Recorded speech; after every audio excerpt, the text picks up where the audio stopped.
ओम शांति। आज है 25 जनवरी 2022 के ईश्वरीय महावाक्य। पहले सुनते हैं मुरली के मुख्य पॉइंट्स।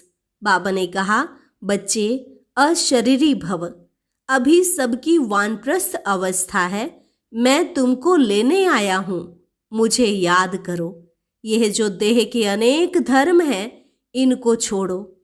सभी आत्माओं का रूहानी मंदिर निर्वाण धाम है, वही शिवालय है जहां तुम आत्माएं शिव बाबा के साथ रहती हो। इस दुनिया की जिन चीजों को देख मनुष्य आकर्षित होते हैं, यह सब माया का भबका है। तभी तो इस नर्क को भी वह स्वर्ग समझ बैठे हैं।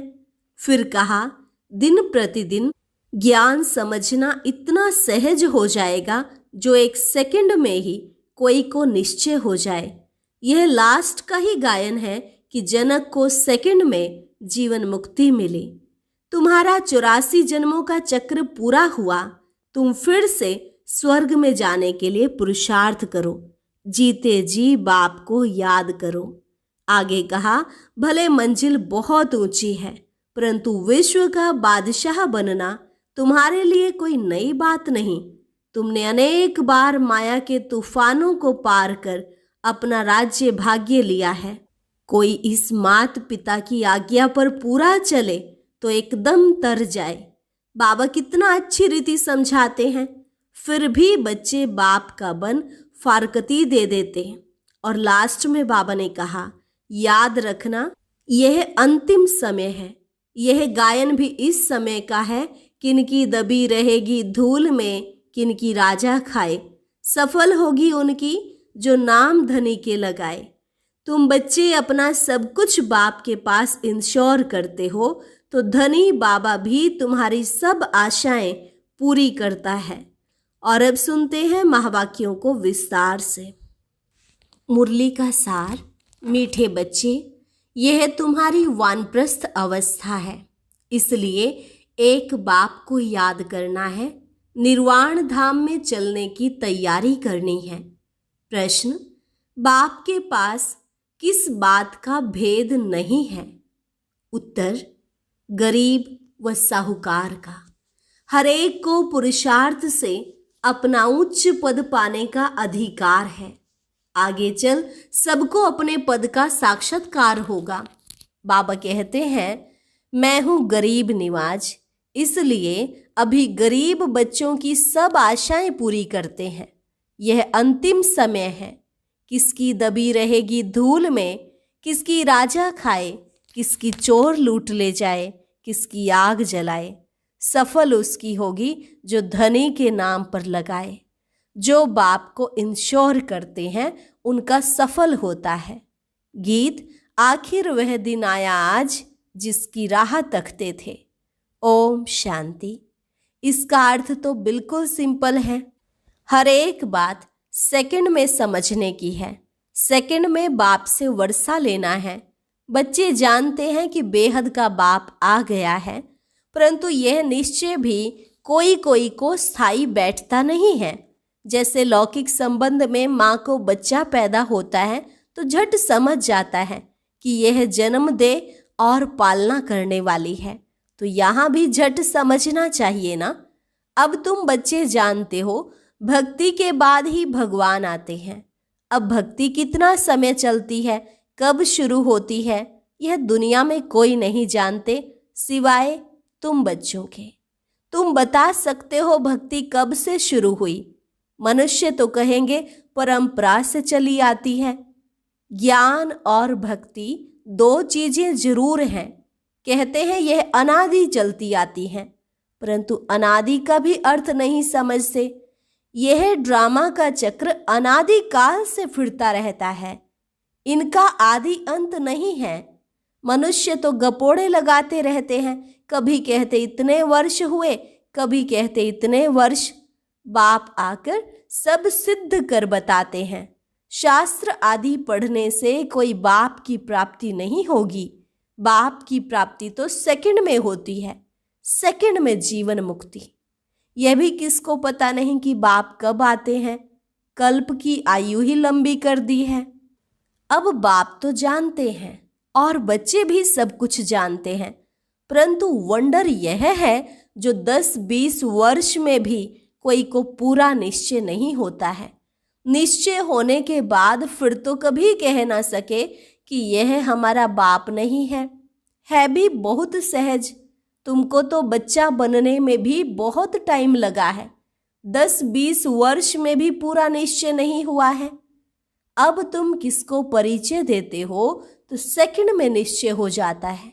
जनक की बात भी पिछाड़ी की है, क्योंकि दिन प्रतिदिन बहुत सहज होता जाता है। ऐसी अच्छी अच्छी पॉइंट्स निकलती हैं जो झट किसको निश्चय हो जाए। बाप कहते हैं, बच्चे अशरीरी भव, यह जो अनेक देह के धर्म हैं उनको छोड़ो। असल तो एक धर्म था ना, एक से ही वृद्धि होगी ना। यह है ही वैरायटी मनुष्य सृष्टि झाड़, मनुष्यों की बात है। वैरायटी धर्मों के झाड़ को भी जानना पड़े। धर्मों की कॉन्फ्रेंस होती है, परंतु उन्हों को पता ही नहीं है कि पहले पहले पूज्य धर्म कौन सा है। बुद्धि में आना चाहिए। भारत प्राचीन धर्म वाला है तो जरूर प्राचीन धर्म परमपिता परमात्मा ने ही रचा होगा। भारत में गाया भी जाता है शिव जयंती, मंदिर भी हैं ढेरों के ढेर। तो सबसे बड़े से बड़ा मंदिर बाप का है निर्वाण धाम, जहां हम आत्माएं भी बाप के साथ रहती हैं। मंदिर रहने का स्थान होता है ना, तो यह महतत्व कितना बड़ा मंदिर है। तुम्हारी बुद्धि में आना चाहिए कि ब्रह्म तत्व जो सबसे ऊंचे से ऊंचा मंदिर है, हम सब वहां के रहने वाले हैं। वहां सूर्य चांद नहीं होते, क्योंकि रात दिन नहीं होता। असल हमारा रूहानी मंदिर वह निर्वाण धाम है, वही शिवालय है जहां हम शिव बाबा के साथ रहते हैं। शिव बाबा कहते हैं, मैं उस शिवालय का रहने वाला हूं। वह है बेहद का शिवालय। तुम शिव के बच्चे भी वहां रहते हो। वह है इनकॉर्पोरियल शिवालय, निराकारी शिवालय। फिर कॉर्पोरियल में आते हैं तो यहाँ रहने का स्थान बनेगा। अभी शिव बाबा यहाँ है, इस शरीर में बैठा हुआ है। यह है चैतन्य शिवालय, जिससे तुम बातचीत कर सकते हो। वह निर्वाण धाम भी शिव बाबा का शिवालय है, जहाँ हम आत्माएं रहती हैं। वह घर सबको याद पड़ता है। वहाँ से हम आते हैं पार्ट बजाने सतो रजो तमो में। उसमें हरेक को आना ही है। यह बात दुनिया में किसकी बुद्धि में नहीं है। जो भी आत्माएं हैं उन सब को अपना अपना अनादि पार्ट मिला हुआ है, जिसकी ना आदि है ना अंत है। तुम बच्चे जानते हो, हम असुल उस शिवालय के रहने वाले हैं। शिव बाबा जो स्वर्ग स्थापन करते हैं उनको भी शिवालय कहा जाता है। शिव बाबा का स्थापन किया हुआ स्वर्ग, वहां भी बच्चे ही रहते हैं। उन्हों को यह राज्य भाग्य कैसे मिला? वह है सतयुग का आदि, अभी है कलयुग का अंत। तो सतयुग में देवी देवताओं को हेवन का मालिक किसने बनाया? यहाँ भी कितने अच्छे अच्छे खंड हैं। अमेरिका सबसे फर्स्ट क्लास खंड है, बहुत पैसे वाला और ताकत वाला भी है। इस समय सबसे हाईएस्ट है। बृहस्पति की दशा बैठी हुई है, परंतु उनके साथ साथ राहु की दशा भी बैठी हुई है। इस समय राहु की दशा तो सबके ऊपर बैठी हुई है। विनाश तो सबका होना है। भारत जो सबसे साहूकार था, अब भारत गरीब है। यह सब कुछ माया का भभका है, माया का फुल फोर्स है। इसलिए मनुष्य इसको स्वर्ग समझते हैं। अमेरिका में देखो क्या लगा पड़ा है, मनुष्य आकर्षित हो जाते हैं। बॉम्बे भी देखो कितना फैशनेबल हो गया है। आगे थोड़े ही ऐसा था। माया का पूरा पंप है। कितने 8-10 मंजिल के महल बनाते हैं। स्वर्ग में थोड़े ही इतनी मंजिलें होती हैं। वहाँ डबल स्टोरी भी नहीं होती। यहाँ ही बनाते हैं क्योंकि जमीन नहीं है। जमीन का बहुत भाव बढ़ गया है। तो मनुष्य समझते हैं यही स्वर्ग है, प्लान बनाते रहते हैं, परंतु कहते हैं नर चाहत कुछ और, होती कुछ और की ओर। मनुष्य कितनी चिंता में रहते हैं। मौत तो सबके लिए है, सबके गले में मौत की फांसी है। अभी तुम भी फांसी पर हो, तुम्हारी बुद्धि वहां नई दुनिया में लगी हुई है। अभी सबकी वानप्रस्थ अवस्था में जाने का समय है, इसलिए बाप कहते हैं अब मुझे याद करो, मैं खुद तुमको डायरेक्शन देता हूं कि तुम सब की वानप्रस्थ अवस्था है, मैं सबको लेने लिए आया हूं। मच्छरों सदृश तुम सबको जाना पड़ेगा। 84 जन्मों का चक्र पूरा हुआ, अब मुझे जीते जी याद करो। हम जीते जी स्वर्ग में जाने के लिए तैयार बैठे हैं, और कोई भी स्वर्ग में जाने के लिए तैयारी नहीं करते। अगर स्वर्ग में जाने की खुशी हो तो फिर बीमारी में दवाई आदि भी ना करें। तुम जानते हो वे स्वर्ग में तो जाते नहीं हैं। अब हम स्वीट होम में जा रहे हैं। वह है गॉड फादर का होम, अर्थात रूहानी शिवालय। फिर सतयुग को जिस्मानी शिवालय कहा जाता है। उस स्वर्ग में जाने लिए हम पुरुषार्थ कर रहे हैं। बाबा ने समझाया है ब्रह्मा का दिन और ब्रह्मा की रात मशहूर है। जब रात पूरी होती है तो मैं आता हूँ। लक्ष्मी नारायण का दिन और रात नहीं कहेंगे, भले हैं वही, परंतु ब्रह्मा को दिन और रात का ज्ञान है। वहाँ लक्ष्मी नारायण को यह ज्ञान नहीं, इसलिए ब्रह्मा और ब्राह्मण ब्राह्मणियां समझते हैं कि शिव की रात्रि कब होती है। दुनिया तो इन बातों को जानती नहीं। शिव है निराकार, वह कैसे आए यह भी पूछना पड़े ना। शिव जयंती पर तुम बहुत सर्विस कर सकते हो। राजधानी स्थापन हो रही है, अभी बहुत छोटा झाड़ है और इस झाड़ को तूफान लगते हैं, और झाड़ों को इतने तूफान नहीं आते। उसमें तो एक के पिछाड़ी और सब आते हैं। यहाँ तुम्हारा नया जन्म है। माया के तूफान भी सामने खड़े हैं, और किसको तूफान का सामना नहीं करना पड़ता। यहाँ धर्म की स्थापना में माया के तूफान आते हैं। बहुत ऊंची मंजिल है। विश्व का बादशाह बनना कोई नई बात नहीं है। अनेक बार तुमने इस तूफान से पार होकर अपना राज्य भाग्य लिया है। जो जिस रीति पुरुषार्थ करता है उनका साक्षात्कार होता जाता है। जितना आगे चलेंगे तुमको साक्षात्कार होगा कि यह कौन सा पद पाएंगे। मालूम तो पड़ता है ना कि यह कैसा पुरुषार्थ करता है। गरीब अथवा साहूकार की बात नहीं है। गीत भी सुना कि आखिर वह दिन आया आज, गरीब निवाज बाबा आया। बाबा कहते हैं मुझे कोई साहूकारों को धन नहीं देना है, वह तो है ही साहूकार। उन्हों के लिए तो स्वर्ग यहाँ है। करोड़पति हैं। आगे करोड़पति कोई मुश्किल होता था, अभी तो करोड़ मनुष्यों के पास दीवारों में छिपे पड़े हैं। परंतु यह किसके काम आने नहीं है। पेट कोई ज्यादा नहीं खाता है। ठगी से पैसे इकट्ठे करने वालों को नींद नहीं आती होगी। पता नहीं कहाँ गवर्नमेंट छापा ना मारे। बाप कहते हैं याद रखना यह अंतिम समय है। अब किसकी दबी रहेगी धूल में, किसकी राजा खाए, किसकी आग लगाए, किसकी चोर ले जाए। सफल होगी साई जो खर्चे नाम धनी के। धनी तो अब स्वर्ग का मालिक बनाते हैं। अब तुम बाप के पास अपने को इंश्योर करो। मौत तो सबके सामने खड़ा है। सब आशाएं तुम्हारी अब पूरी होती हैं। बाप गरीबों को उठाते हैं। किसका 100 पगार, किसका 150। दुनिया में मनुष्यों के पास 100 करोड़ हैं। उन्हों के लिए यह स्वर्ग है। वे कभी नहीं आएंगे, न बाबा को दरकार है। बाबा कहेंगे तुम भले अपना मकान आदि बनाओ, सेंटर खोलो, हम पैसा क्या करेंगे।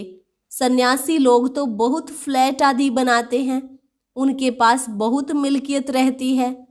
यह रथ भी अनुभवी है।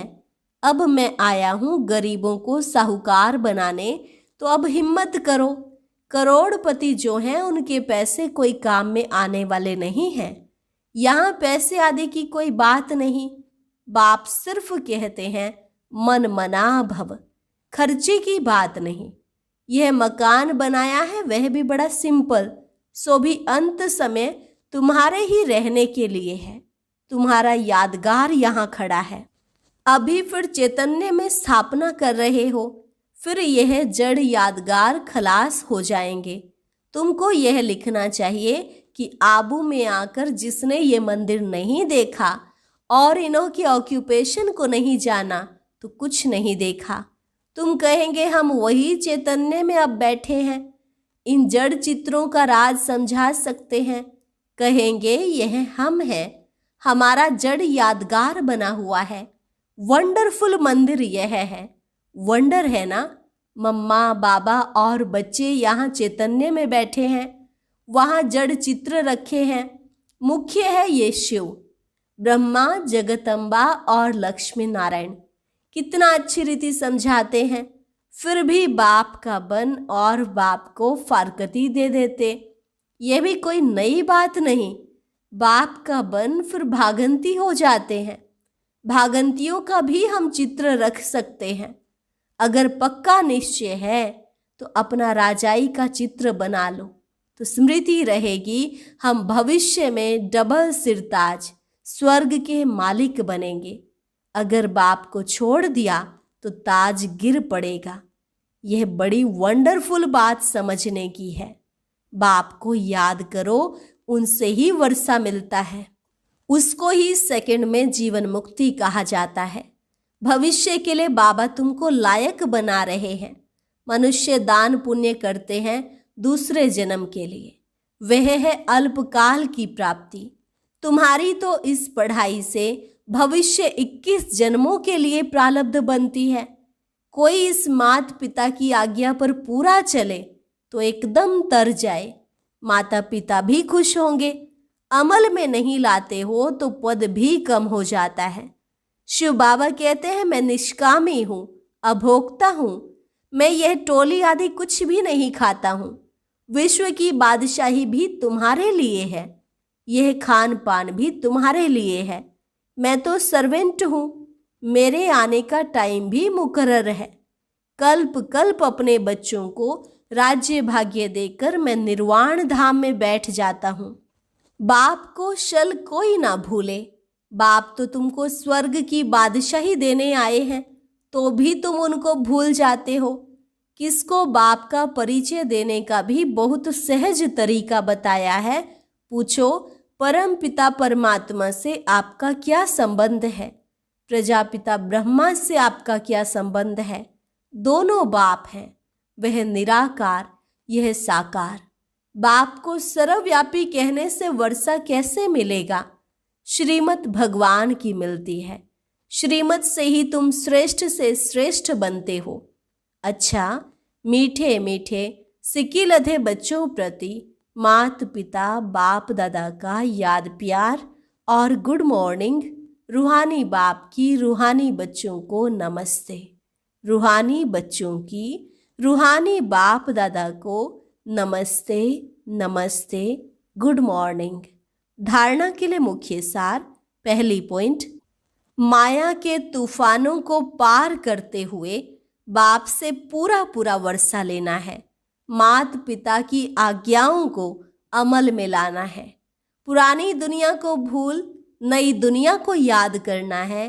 मौत के पहले बाप के पास स्वयं को इंश्योर कर देना है। वरदान, बालक सो मालिक की सीढ़ी चढ़ने और उतरने वाले बेफिक्र डबल लाइट भव। बालक सो मालिक की सीढ़ी चढ़ने और उतरने वाले बेफिक्र डबल लाइट भव। सदा यह स्मृति रहे कि मालिक के साथ बालक भी हैं और बालक के साथ मालिक भी हैं।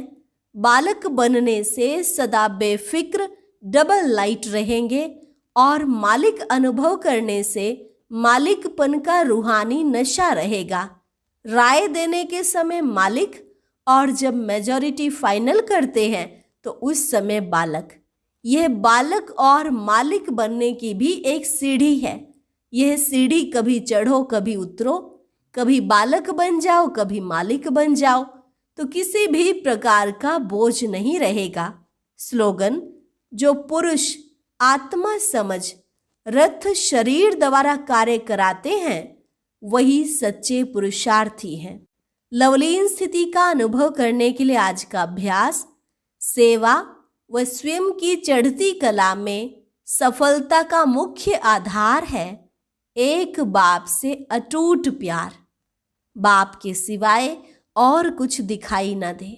संकल्प में भी बाबा, बोल में भी बाबा, कर्म में भी बाप का साथ। ऐसी लवलीन स्थिति में रहकर एक शब्द भी बोलेंगे तो वह स्नेह के बोल दूसरी आत्मा को भी स्नेह में बांध देंगे। ऐसी लवलीन आत्मा का एक बाबा शब्द ही जादू मंत्र का काम करेगा। अच्छा, और अब सुनते हैं आज का अव्यक्त ज्ञान मोती। ये एक बहुत संस्कारितापूर्ण वीडियो है, जरूर देखें, कोई भी मिस ना करे।